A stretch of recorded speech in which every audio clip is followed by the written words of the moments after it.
Dave Chappelle, for some, can be labeled as the freest black man in America. He can say what he wants, he has managed to find support from all social backgrounds, and according to reports, he's worth $60 million. Former boxer Jack Johnson moved as a free black man in his day, but he couldn't hold a crowd with his words like Chappelle. In light of this freedom, what will make a man who has every opportunity to stay out of an environment that is attached to his and his family's trauma? Return to Hollywood, a cesspool of insecurities and surface-based smiles. Why would Chappelle leave the obvious pitfalls of Hollywood, but years later find himself back in the line that once left him broken? In 2004, during the filming of season 3 of his successful sketch series Chappelle Show, Dave Chappelle would abruptly leave his show behind to help save his sanity, according to him. "I want to make sure I'm dancing, not shuffling." The pressures of Hollywood that black entertainers face are nothing new. Chappelle would even point them out during an interview with Oprah back in 2006, a year after he would reportedly have his breakdown. Chappelle would reference Martin Lawrence's breakdown in May of 1996, where Lawrence was detained by police after he was seen waving a gun and yelling, "Fight the establishment," at passing cars. What would drive this star, known for his high spirits, to a mental breakdown? One of the most used sayings white racists have used towards blacks is, "Well, if it's so bad in America, why don't you leave and go back to Africa?" And in fairness, that can be seen as a valid question. What keeps some of us still here when we know there could be better conditions for us as a collective? Is it the fear of the unknown, or the comfort we've acquired here despite our toxic relationship with this country? In the 18th century and 19th century, there was an actual attempt, however, to return former slaves back to Africa under the Back to Africa movement. It was a belief held by whites that freed blacks would like to return back to Africa, and Liberia would be the destination. You see, the movement was motivated by fear of blacks taking jobs in the North and whites not being used to sharing their space. The American Colonization Society would acquire land in West Africa and move 12,000 people from America to West Africa, according to History.com. Some expressed that they had a right to stay because they helped build this country, while others felt it was a conspiracy to get rid of the freed blacks and sustain slavery. Some whites, like Abraham Lincoln, also opposed the idea of shipping back freed blacks. Abraham Lincoln would go on to say, "If all earthly power were given me, I should not know what to do as to the existing institution. My first impulse would be to free all the slaves and send them to Liberia, to their own native land. But a moment's reflection would convince me that if they were all landed there in a day, they would all perish in the next 10 days. During a conversation with Time magazine in 2005 when he would leave the Chappelle Show, while in South Africa, Chappelle would discuss why he fled to Africa and address the rumors of him being on drugs. "Let me tell you the things I can do here, which I can't at home. Think, eat, sleep, laugh. I'm an introspective dude. I enjoy my own thoughts sometimes, and I've been doing a lot of thinking here.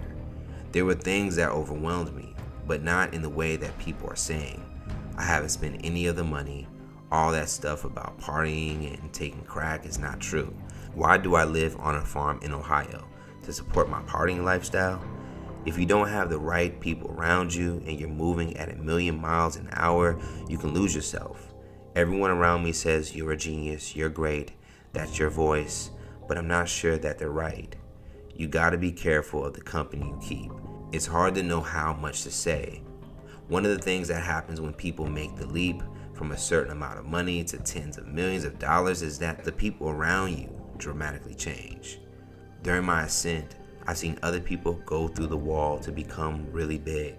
They always said that fame didn't change them, but that it changes the people around them. You always hear that, but you never really understand it. But now that I'm there, that makes a lot of sense, and I'm learning what that means. You have to have people around you that you can trust and aren't just out for a meal ticket." You see, this report on Chappelle's departure reveals the ugly truth about Hollywood and America. The industry can abuse you and call you crazy for wanting to leave. "I will go to work on the show and I felt awful every day. That's not the way it was. I felt like some kind of prostitute or something. If I feel so bad, why keep on showing up to this place? I'm going to Africa. The hardest thing to do is to be true to yourself, especially when everybody is watching. It would take a moment for him to jump back into the entertainment spotlight following his trip to Africa. Now, after his return, Chappelle would begin a press run, a part of the promotion for his 2005 film, Dave Chappelle's Block Party. Chappelle's Block Party will be available June 13th on DVD. Please welcome Dave Chappelle. Talk about here. I haven't seen you in a long time. First of all, what have you been up to? What's Dave Chappelle been doing? Nothing. Nice try, Comedy Central. Yeah. Now, I don't normally do this, but it was Jessica Simpson. I said, let me just see, what's going on. So I went up, I'm like, hi, Jessica Simpson. I didn't know what to say. I'm like, my name's Dave Chappelle. She was like, I know who you are. And I was like, I knew it, bitch. I didn't say that to her.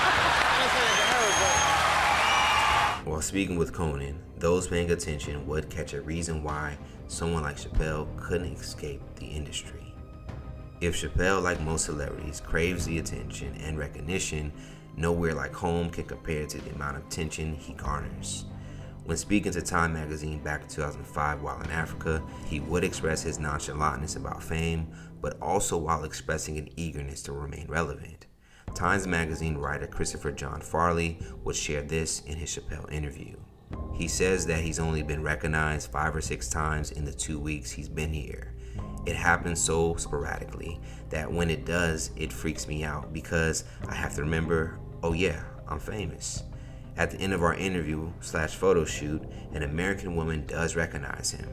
Number 7, he cries, wow, I'm not that big in Africa. I've got to do an action film here. Since he was 14 years old, Chappelle has gotten attention for his comedic performances.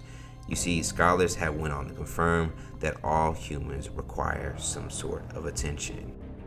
At the end of the day, Chappelle has been able to turn the attention he gets into a profitable business, and his economical obligations can be viewed as another factor as to why he returned and stayed.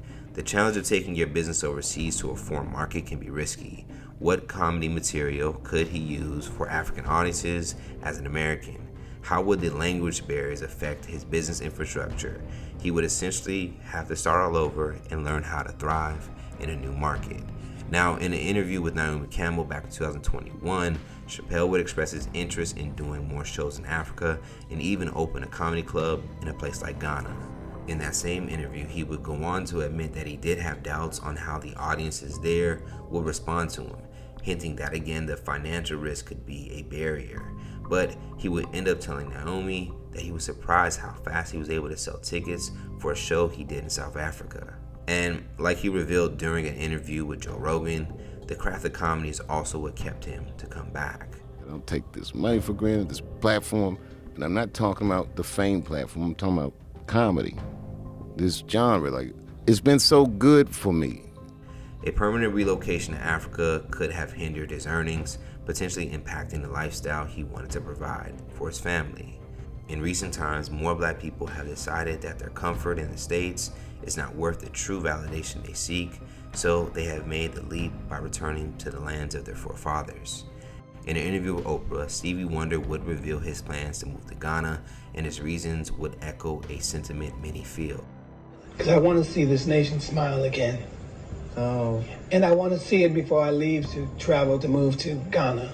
You're gonna move permanently to Ghana? I am. You are? Why? Because I don't want to see my children's children have to say, oh, please like me, please respect me, please value me. What kind of is that? According to reports, close to 5,000 African Americans have made a trip to Ghana and stayed in recent times. But that is very few compared to the over 47 million Black people still in the US. The thought of moving to Africa doesn't appear to be a new thought for Chappelle or many African Americans. A move like that, however, comes with many things one must consider. But to feel whole, to feel complete, can be priceless. Chappelle left $50 million for Africa for a reason.